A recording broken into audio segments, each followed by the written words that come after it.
난 당근마켓에서 남편 판다는 말이 이해가 돼. 아, 그럴 수 있잖아요. 나 그럴 수 있을 것 같아. 알죠? 여보 안 듣고 있죠? 뭐 부끄럽지만 요거 한번 보여드릴게요. 이 수업은 꼭 들어야 해.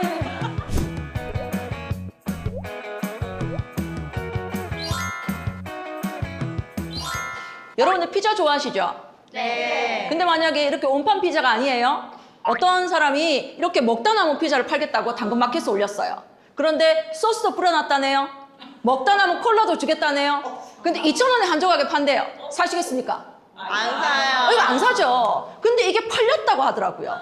그죠? 난 당근마켓에서 남편 판다는 말이 이해가 돼. 아, 그럴 수 있잖아요. 남편 팔 수 있잖아. 그죠? 메뉴를 모르겠어. 시어머니가 반품을 안 받아줘. 나 그럴 수 있을 것 같아. 난 여기까지는 이해가 된단 말이에요. 근데 피자를 먹다 남은 걸 2개를 판다라고 했을 때 한 조각을 사겠다고 하는 그 사람 이해 안 돼.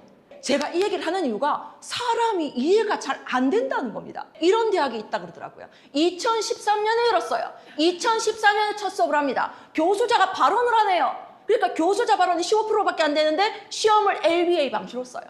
그러니까 로케이션 베이스드 어사이먼트를 하는 거죠. 그러니까 그 지역의 현안 문제를 가지고 중간고사, 기말고사를 쳐요. 그런데 이 대학의 합격률이 2%밖에 안 되네. 얼마나 낮은 거냐? 하버드 대학교가 4%에서 7%. 그러니까 하버드보다 들어가기가 더 어려운 대학교. 그런데 등록금은 하버드 8천만 원, 여기 2,700만. 근데 학교가 존재하지 않아. 그냥 온라인으로만 수업을 해. 그런데 여기를 졸업하기만 하면 빅테크의 CEO들이 오라고 막 기다리고 있는 이런 학교. 그죠?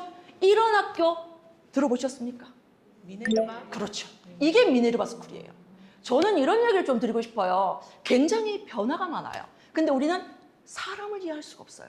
그런데 내가 알고 있던 제일 좋은 대학교라 불렀던 서울대학교와 하버드대학교, 내가 알고 있던 지식이 깨어지고 있어요. 그래서 우리는 변화를 좀 알아봐야 되지 않을까라는 생각이 들어요. 자, 여러분들이 여러분들 구성원을, 여러분들의 자녀를 어떻게 가르치실 건가요? 여러분들이 알고 있는 지식으로 내가 이때까지 성공했는 방식으로 이걸 가르치시는 건가? 아니면 그들이 지금 이 변화의 속도를 받아들이면서 변화를 인지하면서 스스로 배우게 할 건가? 우리는 이 부분의 생각을 좀 해볼 필요가 있을 것 같아요. 제가 어떤 영상을 봤는데 대기업의 점심시간이에요. 사람들이 엘리베이터 앞에서 이 개찰구를 빠져나가기 위해서 계속 기다리는 거예요. 왜요? 12시 땡 하면 점심 먹으라고 조직에서 얘기했거든요. 사람을 획일적으로 관리했을 때 이런 사태가 벌어진다는 겁니다. 그래서 시스템은 관리 대상이지만 사람은 리드하는 대상이라는 거죠. 그래서 우리가 한번 알아보자고요. 생성형 AI가 가져온 변화, 그 속에서 우리가 어떻게 해야 될 건지 지금부터 이야기를 한번 해보도록 하겠습니다. 우리가 이걸 코로나 이후에 가장 큰 변화라고 하면 뭐를 꼽을 수 있을까요? AI겠죠. 그죠? 2023년에는 올해의 과학자상에 도구가 처음으로 AI로 들어갔죠. 사람이 아닌데 과학자상에 들어갔고 2024년에는 노벨 화학상에 AI 관련한 구글 딥마인드의 기술자가 들어가기도 했습니다. 이 굉장히 놀라운 지점이기도 해요. 근데 이제 이러한 생성형 AI가 2022년 11월 30일에 나왔죠. 자, 그러고 난 다음에 2023년에 우리는 뭐라고 불렀냐면 일상형 AI의 원년이라고 불렀습니다. 그러니까 AI가 군사용으로 사용이 되는 건 알겠는데 뭐 어떤 기업적으로 사용이 되는 건 알겠는데 내 손 안에 AI가 어떻게 사용되는지를 처음 알게 된 날이 해가 2023년이라고 보시면 돼요. 티핑 포인트라는 용어가 있습니다. 티핑 포인트라는 게 뭐냐면 더 이상 티끌이 쌓여서 마지막 티끌 하나가 탁 떨어져서 이 태산을 이뤘던 산이 와르르르 무너지는 그 지점. 그러니까 어떤 기술적인 임계점에 도달해서 이 기술의 변화가 폭발적으로 성장하는 지점을 티핑 포인트라고 그러는데 이 티핑 포인트를 2023년에 몇 년이라고 얘기했냐면 2025년이라고 얘기했어요. 그래서 우리가 지금 원래 굉장히 AI 쪽으로 변화를 많이 보고 있죠. 이러한 티핑 포인트가 되는 이 생성형 AI 쪽에서 굉장히 중요한 특질이 뭐냐면 멀티 모달이었었어요. 자, 이 멀티모델이 뭐냐면 여러 가지를 동시에 학습을 시키는 거죠. 그러니까 챗GPT가 처음 나왔을 때는 텍스트만 넣었었어요. 그러니까 결과가 텍스트로만 나왔죠. 근데 지금 어떻게 해요? 텍스트와 이미지와 여러 가지를 다 넣을 수 있습니다. 그러면 우리가 이렇게 할 수 있겠죠? 챗GPT에게 이렇게 얘기를 하는 거예요. 지브리 스타일로 내 얼굴을 좀 예쁘게 그려줘. 포인트는 예쁘게야. 그죠? 이렇게 넣어줬어요. 뭐라고요? 채팅으로. 그렇게 넣었는데 얘가 결과를 뭐로 나타내요? 이미지로 나타내줘요. 이게 멀티모달이에요. 그래서 이 멀티모달이라는 특성 가지고 중간에 있는 게 트랜스포머, 변환하는 거거든요. 그래서 이 트랜스포머의 T가 챗GPT의 T라고 생각하시면 돼요. 이 굉장히 중요한 특징이거든요. 쉽게 말하면 이런 거죠. 이 멀티모달이라는 특성이 생성형 AI의 변화를 굉장히 중요하게 가져오는 부분이에요. 쉽게 말하면 기본 단백질을 분석하는데 사람이 하면 10억 년이 걸린다고 합니다. 근데 AI가 하면 1억 년이 걸린다고 해요. 실제적으로 우리가 의미가 있다, 이 병에 의미가 있다라고 하는 단백질 구조를 뽑아내가지고 그거를 검토하는 데만 보통 10년. 그러고 난 다음에 비용이 1조. 그런데 돈과 시간을 때려놓고 성공 확률이 10%밖에 되지 않습니다. 근데 AI를 사용하잖아요? 그럼 이럴 수 있죠. 단백질 구조와 DNA 구조를 학습시키는 거예요. 왜요? 멀티모달이니까. 자, 그러면 손상된 DNA 구조를 주고 난 다음에 이 손상된 DNA 구조에 맞을 것 같은 단백질 구조를 추천해달라고 그래요. 그러면 어떻게 되겠습니까? 그러니까 신약 개발을 할 때에 분자 구조를 검토하는 것 몇 달이면 이론상으로 끝날 수 있고 비용은 반토막이 나는데 성공 확률은 배로 올라가는 게 신약 개발 쪽이 난리가 날 수 밖에요. 자, 그러면 우리가 AI 얘기를 좀 해보자고요. AI가 나온 용어가 나온 지가 생각보다 오래되지 않아요. 1956년 스탠포드 대학의 존 메카시 교수님이 처음 얘기를 합니다. 실제로 제가 인공지능 전공할 때 저희 선배들, 저보다 앞선 학번들은 인공지능에 암흑기가 있었어요. 그러니까 이 학문은 실패한 학문이라는 얘기를 했었거든요. 왜냐면 개, 고양이를 구분 못해.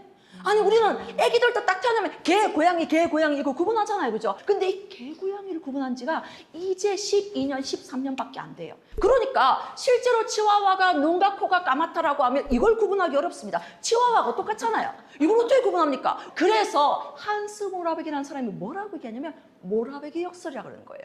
아니 인간에게 너무너무 복잡해서 어려운 계산을 AI 너무나 쉽게 하고 근데 AI는 개고양이처럼 너무너무 쉬운 거를 구분을 못하겠더라. 자, 그러면 여기서 생각해 볼 만한 지점이 나와요. 아니, 개고양이조차 구분 못하는 그 인공지능학자들은 어떻게 생각하냐면 얘처럼 멍청한 얘를 어떻게 학습시키는 게 좋을까라는 고민을 합니다. 여기에서 우리가 눈여겨볼 만한 부분이 인공지능의 정의라고 보시면 돼요. 같이 한번 읽어볼게요. 시작! 컴퓨터가 인간의 지능적인 행동을 모방할 수 있게 하는 것. 그러면 우리는 생각해 봐야겠죠. 도대체 인간이란 존재는 어떻게 지능을 획득하는가? 자, 인간이 지능을 획득할 때는 이렇게 합니다. 아이한테 그냥 장난감을 보여줘요. 이건 자동차야, 이건 트럭이야. 어느 날은 동화책을 보여주면서 이건 자동차야, 이건 트럭이야.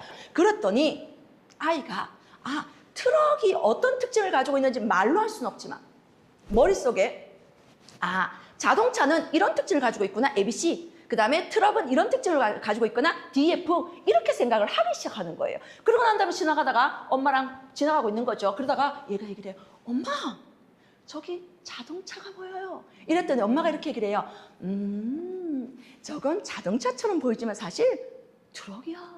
이렇게 얘기를 하는 거예요. 그럼 얘가 뭔진 모르겠지만 나는 ABC면 자동차라고 생각했는데 A, B, C, D, E도 자동차일 수 있구나. 자기 머릿속의 인지를 재구조화한다는 거예요. 이게 인간이 지능을 획득하는 방식이에요.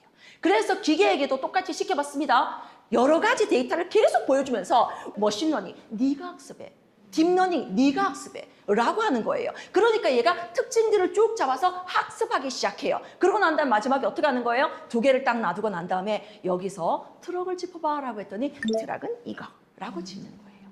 자, 그래서 우리가 이 생성형 AI의 변화는 딥러닝이 아마 가져온 변화 중에 하나가 아닐까라는 생각을 좀 하게 되는 부분들인데요. 그전에는 저희가 인공지능을 연구할 때까지만 해도 데이터가 모자란다는 생각을 못했어요. 그런데 나중에 보니까 얘가 머신러닝을 할 수 있을 정도의 데이터량이 필요했던 거고 그래서 인공지능의 발달 뒤에는 빅데이터가 있다는 얘기를 하는 거예요. 자, 이 빅데이터를 여러분들이 조금 잘 보실 수 있는 게 예전에 2021년에 나왔던 이 이루다 챗봇 기억나세요?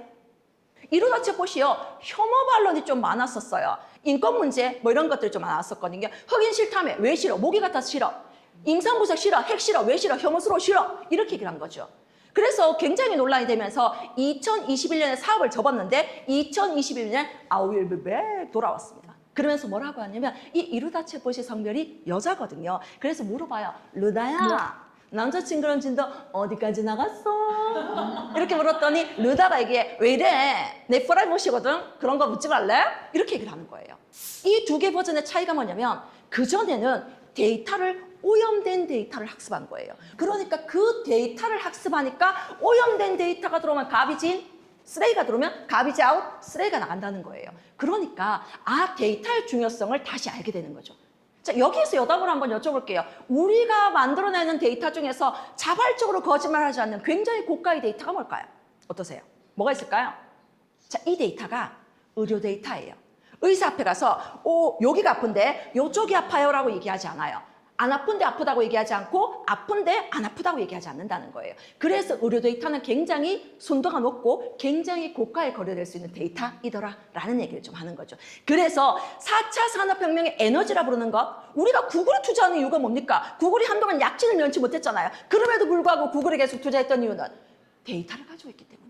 데이터를 가지고 있는 기업 망할 수 있죠. 망할 수 있지만 망하더라도 언제 망한다? 제일 늦게 망하지 않을까라고 생각한다는 겁니다. 그래서 자, 이 데이터를 잘 활용하는 사례를 한번 보여드릴게요. 이게 서울의 히트맵 지도예요. 여기에 뭐가 몰려있냐면 상자 기업 본사가 몰려있어요. 뭐가 많겠어요? 사람도 많겠죠? 뭐가 많겠어요? 돈도 많겠죠. 자, 그런데 은행 지점들을 살펴봤어요. 그랬더니 붉은색일수록 좀 더 진한 밀집도가 높은 이런 히트맵인데요. 실제로 유사도를 굉장히 가지고 있죠. 은행은 상장기업 본사처럼 거기만 몰려있을 수는 없어요. 흩어져 있긴 하지만 이 밀집도가 굉장히 비슷하더라는 거예요. 그래서 이 데이터를 가장 잘 활용한 데가 어디다? 스타벅스. 요즘 저희 동네도 스타벅스가 생기는 거 보니까 데이터 기반 안 하는 것 같긴 한데 어쨌든 간에 데이터를 기반으로 하는 가장 대표적인 기업 이런 거죠. 자, 그렇다면 이제 우리가 한번 생각해 봐야겠죠. 우리가 인공지능 얘기를 좀 하고 있는데 이러한 인공지능의 역사가 어디까지 왔나 봤었을 때 인공지능의 종류가 약한 인공지능, 강한 인공지능. 우리가 챗GPT-5가 나올 때 이 강한 인공지능이 가능하지 않을까라고 기대했는데 살짝 아쉬운 지점이 있었죠. 우리가 지금 사용하고 있는 인공지능은 약한 인공지능. 그러니까 특별한 기능들을 수행하는 범용이 아닌 이런 인공지능들이죠. 근데 강한 인공지능은 영화에서 보는 것처럼 인간이 쓸모가 없어. 얘들이 문제가 있어. 핵버튼 눌러서 싹 쓸어버리겠어. 요게 강한 인공지능이에요. 그러면 이 약한 인공지능과 강한 인공지능을 구분하는 가장 특이한 점이 뭘까라고 했을 때 이걸 자율성이라고 불러요. 자, 자율성이 뭔지 한번 얘기를 해보자고요. 청소기 로봇이 있습니다. 청소기 로봇이 이렇게 얘기를 하는 거죠. 나 오늘 너무 피곤하잖아. 청소 좀 해줄래? 라고 했더니 청소기가 나도 꽤 피곤하잖아. 내일 해줄게. 이거 자율성이에요. 로봇 청소기가 자율성을 가지고 있는 거예요. 그런데 핵 연료봉을 시키는 인공지능이 핵 연료봉 온도가 올라갔어. 좀 식혀줄래? 라고 했더니 내가 오늘 기분이 너무 글루밍해가지고 내일 해줄게. 이런 자율성을 가지면 곤란하다는 거예요. 그래서 우리가 그런 걱정하잖아요. 인공지능 시대가 되면 와 정말 기계가 사람을 미워하지 않을까? 그래서 사람을 죽이지 않을까? 그럴 가능성 굉장히 낮습니다. 이 친구 아세요? 굉장히 예쁘죠? 이 친구와 저의 공통점은 뭘까요? 예쁘다는 거예요. 정말 상상도 못하셨는 답인가 봐요. 자, 이분은 이제 사회적으로 굉장히 예쁘신 분이고 저는 저희 집에서 제일 예쁘죠. 왜냐면 저희 집에 여자가 저 하나밖에 없어요. 미모로 탑을 달립니다. 제가 집에 가면 마님 대접을 받아요. 알죠? 여보 안 듣고 있죠? 자, 어쨌든 그렇더라 라는 겁니다. 근데 이제 공통점은 예쁘다는 건데 차이점은 이 사람은 실존하는 사람이 아닌데 저는 실존한다는 거죠. 이 사람이 버추얼 유튜버 루이라는 친구예요. 이 몸과 목소리는 다 진짜인데 얼굴만 딥페이크 기술로 아직도 활발하게 활동을 하고 있는 인플루언서라고 보시면 됩니다. 이게 기술이 발달될수록 여러 가지가 중요하겠지만 개인적으로 저는 여담이긴 합니다만은 인문학이 더 중요하다라는 뉴스 기사 되게 많이 나올 거예요. 기술이 중요하고 기술이 발달되고 있는데 왜 인문학이 중요할까라는 것들을 좀 생각해 보실 수 있을 것 같은데요. 여기에는 뭐가 숨어 있냐면 창발적 현상이라는 게 숨어 있어요. 창발적 현상 뭐예요? 느닷없이 나타나는 것. 이게 자연계에서는 생각보다 잘 나타나는 현상입니다. 자, 어떤 현상이냐면 이런 거예요. 이 사진 한번 보세요. 뭔 것 같으세요? 벌? 그죠? 이거는 개미가 벌집에 알을 빼내가는 장면이에요. 지금 보시면 개미잖아요. 그죠? 굉장하죠? 자, 이런 것들이 자연계에서는 잘 나타난다는 거예요. 무슨 말이냐면 개미가 100마리 모였을 땐 별 소용이 없어. 근데 수천 마리가 모였거나 수백 마리가 모여 있으면 손을 잡고 저길 가가지고 지금 애벌레를 쑥 뺏는 거예요. 이러한 창발적 현상이 규모의 법칙에 의해서 AI에서 나타나는 걸 경험했습니다. 실제로 챗GPT가 처음 나왔을 때는 영어 베이스로 학습이 됐었습니다. 근데 얘가 어느 날 갑자기 독어를 독해하네, 스페인어를 독해하네, 왜 갑자기 저런 능력들이 나올까라는 것들인 거죠. 근데 이러한 것들이 데이터의 규모를 늘리면서 느닷없이 나오는 능력인데 왜 이러한 능력이 나오는지를 개발자도 몰라요. 며느리도 몰라요. 아무도 몰라요. 그러니 저런 현상이 왜 나타나는지를 알 때까지만이라도 규모를 늘리지 말자 이런 얘기를 하고 있는데 이게 되겠습니까? 기업은 이윤을 추구하고 빨리 AI 시장을 선점해야 되는데 그러니 실제로 이제 이 사람이 사모펀드까지 하시는 슈어머치먼인데 이분이 이 옥스퍼드 대학에 인문학으로 2천억 지원을 합니다. 그러니까 2천억 지원이라는 게 어느 정도냐면 르네상스 이후에 인문학의 최대 지원 부활이라고 할 정도의 금액입니다. 근데 왜 이러한 AI 시대에 인문학에 이들은 관심을 가지는 걸까요? 옥스퍼드 부총장이 나와서 이런 얘기를 했어요. 인류가 계속 이 기술들을 통제할 수 있었으면 좋겠다는 거예요.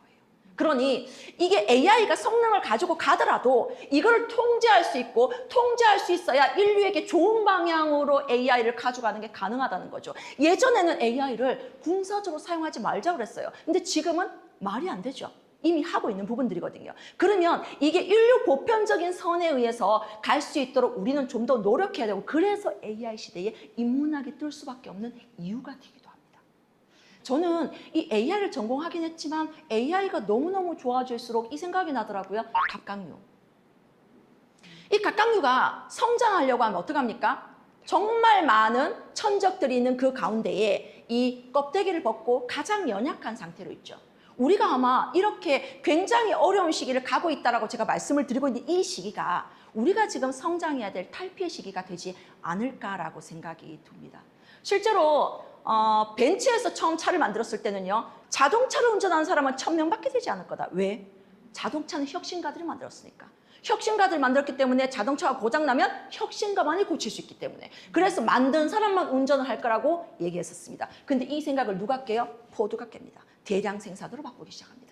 그랬더니 뭐가 만들어집니까? 자꾸 사람들이 운전을 하다 보니까 도로가 만들어지고요. 도로가 만들어지니까 자꾸 부딪힙니다. 신호등이 만들어지고요. 신호등이 만들어지니까 사고가 날 수 있으니까 병원이 만들어지고요. 병원, 응급실이 만들어지고요. 응급실이 만들어지니까 보험회사가 만들어지고요. 보험회사가 만들어지고 나니까 사람들이 차를 타고 여가를 즐기더라는 거예요. 실제로 우리가 어떤 변화를 볼 때는 물론 확장의 변화가 있고 수축의 변화가 있습니다. 물론 AI는 수축의 변화일 가능성도 있지만 우리는 그 안에서 확장을 바라봐야 됩니다. 제가 마지막으로 드릴 얘기는 이런 거죠. 이렇게 변화가 많은 시점에서 우리가 이 AI의 변화를 강사의 입장으로 혹은 또 여러 학습자의 성장을 도와주는 입장으로 이끌 것인지 아니면 따라갈 것인지 아니면 비킬 것인지 최소한 이끄는 건 못하더라도 변화를 보고 따라가는 지점은 되어야 되지 않을까라는 생각을 들으면서 마지막으로 이 수업은 꼭 들어야 해. 그죠?